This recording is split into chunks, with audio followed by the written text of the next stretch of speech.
Hello and welcome to the Listening Post's unboxing channel on YouTube. Today it's with great pride that I'm unboxing Martin Logan's brand new large floor standing speaker in their Motion range, their Motion 40i. The Motion range has been around for a number of years now, and this is its refreshment. Sort of a little tweak here and there.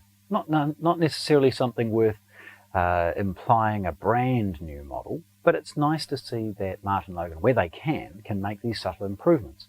And it's wonderful to share some of them with you today.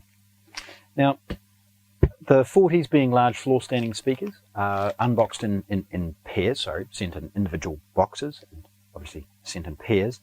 So we'll have a quick look and then I'll probably attack this one. Firstly, the packaging, very muted. It's got Motion 40i and a colour option. We'll get rid of this one and we'll concentrate on this for a moment. One of the first things, and it's not unusual for the likes of Paradigm and Martin Logan, is that the top of the box from a packaging perspective has a little symbol on it saying, hey look, start at the bottom. So that's what we're going to do. Wandering this way, we're going to have a quick look. Now, opening these is very, very straightforward. They're actually sellotaped closed with that clear plastic sort of packing tape. So opening it up for the first time, very easy. I recommend when you've got cardboard flaps and things along those lines, you do exactly that. You fold the flap underneath and it will make the next step a lot easier. At the bottom, and I'll just spin this round so you can sort of see. At the bottom we've got a small accessory pack, a bit of information there, invitation to visit Martin Logan's website, and manual. The whole range is actually listed in this manual, along with 4 adjustable metal spikes. They're a good weight and it's lovely to see. From there's 2 methods as far as your next step. My recommendation is that you simply pick the box up and then carefully lift the packaging off the top. There's closed cell foam at both ends of the speaker, and by pulling it off like that, one end has ended up left inside the box. Spinning it round, you'll see a couple of things. The foam insert in the middle is taped in place, so we'll just, to make it a little bit easier, we'll just nick that, both sides, and concentrate on the front part, which is the grille box. Now, that's very straightforward to pull out, and a few quick nicks along the packaging tape, and it will easily open. Careful, obviously, at this point. Don't slide the knife deep into this packaging. Little nicks, just enough to cut the packaging. Now, as we will see later, there are actually 2 sections to the grills.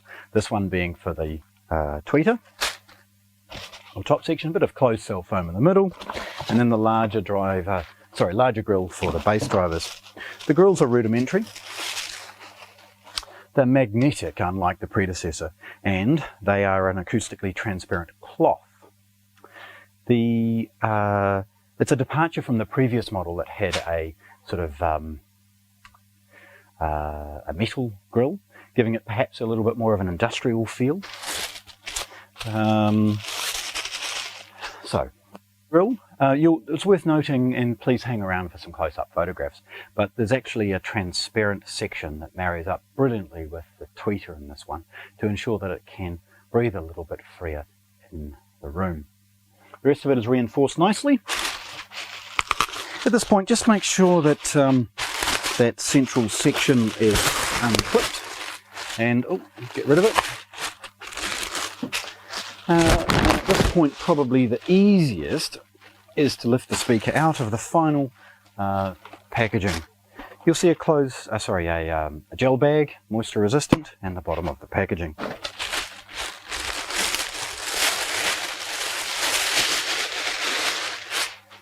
A plastic bag, and then a cloth bag to preserve the finish of the speaker. This is one of these synthetic polishing cloth bags. It's very straightforward to get that off, and we reveal the beautiful finish of these new Martin Logan speakers. The previous models had a high gloss finish, and this one has a more muted, dark sort of red wood. There is texture to it, and it's lovely to see that edging and other things like that, which are often not ignored but overlook some of the quality in other manufacturers, have been beautifully done.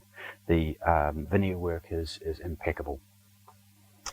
Looking at the speaker for the first time, firstly we've got Martin Logan's now signature ribbon tweeter. This is set in and well protected with a steel plate in front. The mid-range driver is an improvement over the previous model, and in a separate sort of section that marries up nicely with the grille that we saw earlier. From a style perspective, and again hang around for some photographs, we've got this beautiful Martin Logan badge or branding in the middle here, covered nicely, creating a nice signature as far as its appeal.